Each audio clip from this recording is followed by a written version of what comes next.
Приветствуем наших подписчиков и гостей нашего канала. Друзья, мы вас всех приветствуем в изобилии и достатке. Сегодня в этом видео, как всегда, уделим внимание народным приметам, традициям и обрядам на 22 июня. Поговорим о том, что можно делать, чего категорически нельзя делать. Также уделим внимание Троицкой родительской субботе. Так что далее, друзья, все более подробно. Прямо сейчас ставьте лайк, обязательно подписывайтесь на наш канал. У нас много полезной и важной информации. 22 июня Православная Церковь отмечает память двух великих святых – святителя Кирилла Александрийского и преподобного Кирилла Белозерского. Их жизни и духовные подвиги оказали значительное влияние на развитие христианства и укрепление веры. Святитель Кирилл Александрийский родился в 376 году и получил хорошее воспитание и образование. Он был племянником знаменитого Феофила, патриарха Александрии, и с 412 года занял его место на кафедре. В юные годы Кирилл подвязался среди нитрийских монахов, что стало началом его духовного пути. Позднее он был посвящен в диаконы Александрийской церкви, где активно боролся с ересями. Святитель Кирилл стал известен как ревностный защитник православия, особенно в борьбе против ересей, которые в те времена часто возникали и привлекали многих людей. Он является автором многочисленных богословских трудов, в которых подробно излагаются основные постулаты христианства. Одним из его самых значимых вкладов стало участие в Третьем Вселенском соборе в Ефесе в 431 году, где он защищал догмат о Богоматери, утверждая, что Дева Мария является истинной Матерью Бога. Труды Кирилла Александрийского имели огромное значение для развития христианского богословия. Он написал множество писем, проповедей и трактатов, в которых излагал свои взгляды на христианскую веру и учение. Его деятельность и духовные подвиги навсегда остались в памяти церкви, сделав его одним из величайших отцов православия.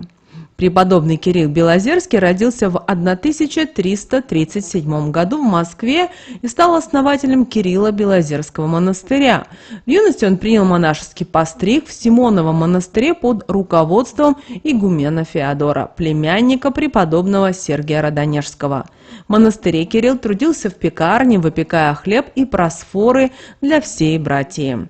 Святой Кирилл имел неодолимое стремление к безмолвной молитве и затворнической жизни. Однако его избрали игуменом, что затруднило жизнь отшельника в городе. Спустя какое-то время ему позволили удалиться в монастырь Рождества Богородицы, где ему явилась икона Божьей Матери и указала путь на Белозерье. В сопровождении инока Ферапонта Кирилл отправился на русский север, где на расстоянии 30 верст они выбрали себе место для уединения. На берегу Северского озера, на месте, указанном Богородицей, Кирилл продолжил свой молитвенный подвиг. В 1397 году он основал монастырь Пречистой Богородицы, который позже стал известен как Кирилло-Белозерский монастырь.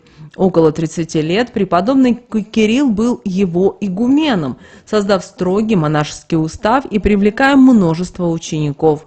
Кирилло-Белозерский монастырь стал одним из крупнейших духовных центров Руси. Преподобный Кирилл известен своими аскетическими подвигами и многочисленными чудесами. Он скончался в возрасте 90 лет в 1427 году, оставив после себя глубокое духовное наследие. 22 июня Православная Церковь отмечает Троицкую субботу, день всеобщего поминовения усопших. Этот особый день, также известный как Вселенская родительская суббота, проходит накануне великого праздника Святой Троицы. Троицкая суббота посвящена не только умершим родственникам, но и всем ушедшим из жизни, что делает ее одним из важнейших дней в православном календаре. В 2024 году праздник Святой Троицы у нас с вами будет отмечаться 23 июня, а Троицкая родительская суббота приходится на 22 июня. Этот день является последним перед началом апостольского или Петрова поста, который продлится до 12 июля. Троицкая суббота – это время для молитв и поминовения усопших, возможность для верующих выразить свою любовь и уважение к тем, кто уже покинул этот мир. В этот день верующие с самого утра отправляются в храмы на молебен. Там можно передать записку об упокоении, в которой указывается имя родственника или близкого человека. После литургии многие отправляются на кладбище, чтобы прибраться на могилах близких. Захоронения украшают зелеными веточками деревьев или живыми цветами. Эти украшения оставляют не только на могилах родственников, но и на захоронениях неизвестных людей, за которыми уже не ухаживают. После посещения кладбища не возбраняется устраивать поминальные обеды. Однако еду и угощения на кладбищах оставлять не стоит. Лучше раздать их тем, кто в ней нуждается. Вечером семьи обычно собираются за поминальным ужином, где вспоминают своих усопших родственников и молятся за их души. Как и в другие православные праздники и особые дни, 22 июня не стоит ссориться с людьми, печалиться, употреблять алкоголь и бездельничать. Эти действия противоречат духу дня, который направлен на молитву и поминовение усопших. В этот день наши предки обращали внимание на погодные явления, считая их знаками будущего. Если радуга на небе, значит будет удачный год. Если жаркая погода в этот день, то это предвещает неурожай и засуху. Дождь обещает изобилие, а роса, которая выпала, могла говорить о ранних заморозках. Были у наших предков и разные поверья. Например, считалось, что приснившиеся в этот день покойные родственники могли дать какой-то мудрый совет. Плохой приметой считалось купаться в поминальный день, так как верили, что в это время больше шансов утонуть. Ну а чтобы уберечь свой дом от несчастья, наши предки приносили веточку осины. Если она оставалась зеленой, это сулило удачный год, а если засыхала, то наши предки ждали трудные времена. В народном календаре 22 июня отмечается Кириллов день или Кирилл Солнцеворот. Этот день имеет особое значение, так как совпадает с периодом летнего солнцестояния, когда день становится самым продолжительным в году. В старину люди кланялись солнцу и наводили порядок в доме, посвящая этот день двум святым Кириллам. Кириллов день следует за днем летнего солнцестояния, поэтому его называли Кирилл Солнцеворот. С этого дня лето вступает в пору рассвета, и хотя дни начинают постепенно убывать, а ночи становиться длиннее, на Кирилла Солнцеворота люди праздновали тепло и свет. Одним из главных героев этого дня считалось солнце. Наши предки верили, что проведение обрядов, посвященных светилу, приносит удачу и счастье. Ну а чтобы жизнь была удачной и счастливой, полагалось как можно больше времени провести на природе, в кругу родственников и друзей. Эта традиция способствовала укреплению семейных связей и благополучию. Считалось, что с Кирилла дня, что солнышко дает, то и мужика в амбаре. Эта поговорка отражала надежды крестьян на обильный урожай и успешное завершение сельскохозяйственных работ. На Кирилла Солнцеворота проводилось множество обрядов, связанных с солнцем. Люди обращались к святому Кириллу с просьбами о ясном и добром лете, что было особенно важно для успешного урожая. В этот день начинали сажать позднюю рассаду, косить и сушить сено. Работы в поле и на огороде велись с особым усердием, так как заморозков до осени уже не ожидалось. Кроме того, в Кириллов день наводили порядок в доме, стараясь избавиться от ненужных вещей и очистить пространство. Это символизировало обновление и готовность к новому этапу в жизни. Вечером устраивались семейные ужины и празднования, где собирались родственники и друзья. Важной частью праздника были песни и танцы, которыми славили солнце и лето. С Кирилловым днем связано множество примет. Считалось, что в этот день нужно наблюдать за погодой, так как она могла предсказать, каким будет оставшееся лето. Если день был ясным и солнечным, это обещало хороший урожай и успешные сельскохозяйственные работы. Дождливая погода, напротив, предвещала трудности и недостаток солнечных дней в будущем. Также существовали поверья, что сны, приснившиеся в ночь на Кириллов день, могут быть вещими и нести важные сообщения от предков. Важно было обратить внимание на символы и образы во снах, чтобы понять, что же ждет в будущем. Кириллов день в народном календаре – это время, когда созревает земляника. В этот день принято было отправляться в лес, чтобы собрать первые ягоды и угостить ими близких родственников. Земляника, согласно одной из легенд, связана с Иисусом Христом. Говорят, что у лесного растения раньше не было ягод. Когда Спаситель, будучи ребенком, гулял в лесу, он услышал сетование растения о том, что у него нет ничего, что могло бы порадовать Христа. Иисус наклонился и поцеловал землянику, и на месте поцелуя появилась красная ягодка, благоухающая ароматом трав и лесов. С земляникой связаны и приметы посевных работ. Говорили: земляника красная, не сей овса напрасно. Это означало завершение посева зерновых культур к этому времени. Наши предки также знали, что если в лесу много земляники, то зима будет суровой. Если ласточки и стрижи летали невысоко над землей, это предвещало дождь.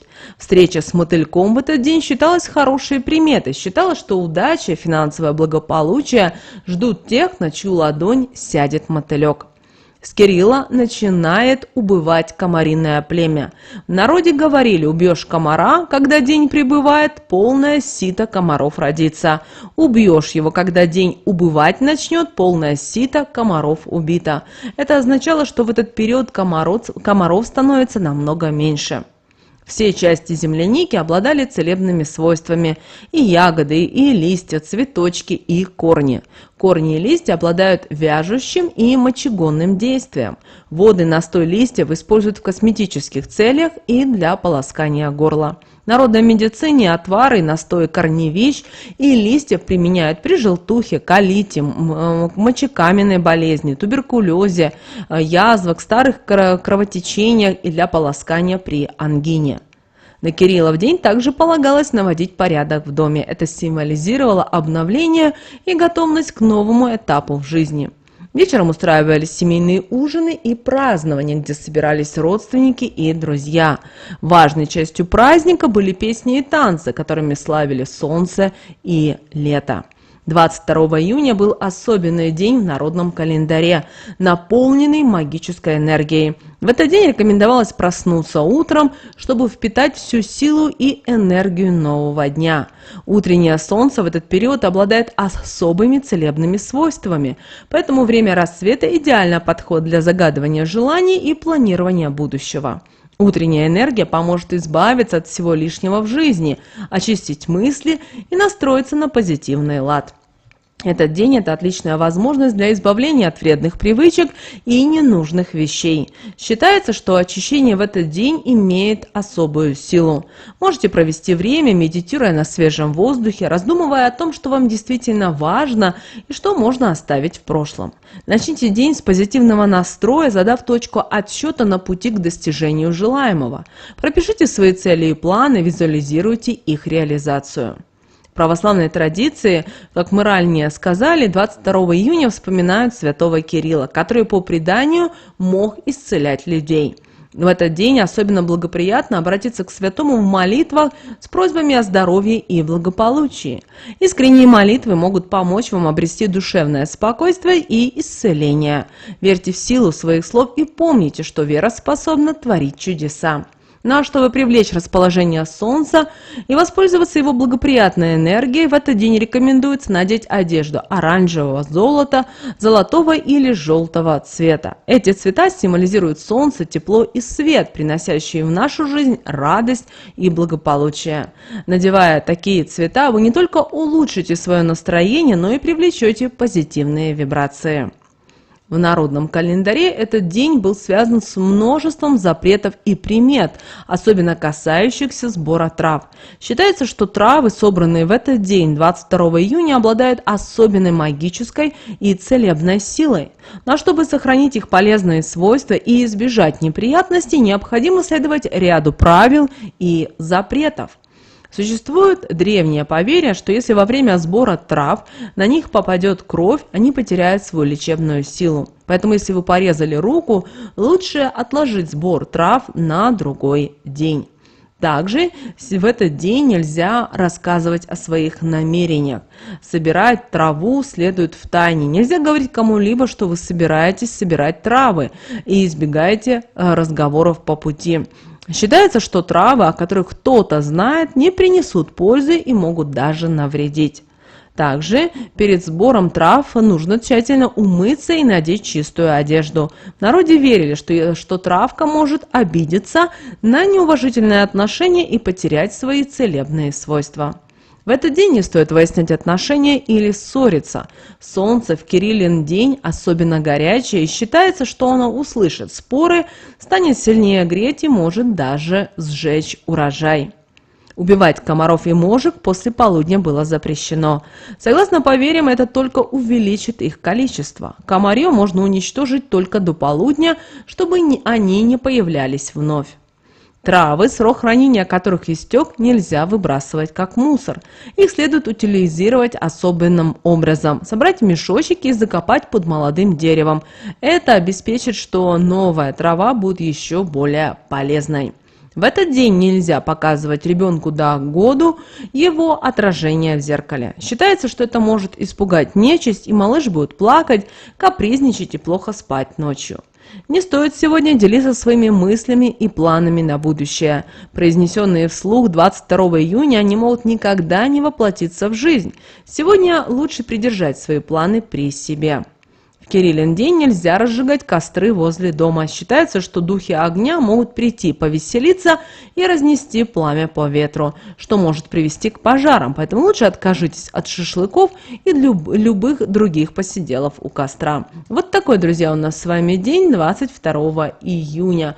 Мы надеемся, что наши советы и наши рекомендации вам помогают в жизни. Друзья, прямо сейчас ставьте лайк этому видео, обязательно подписывайтесь на наш канал, если вы еще не подписаны.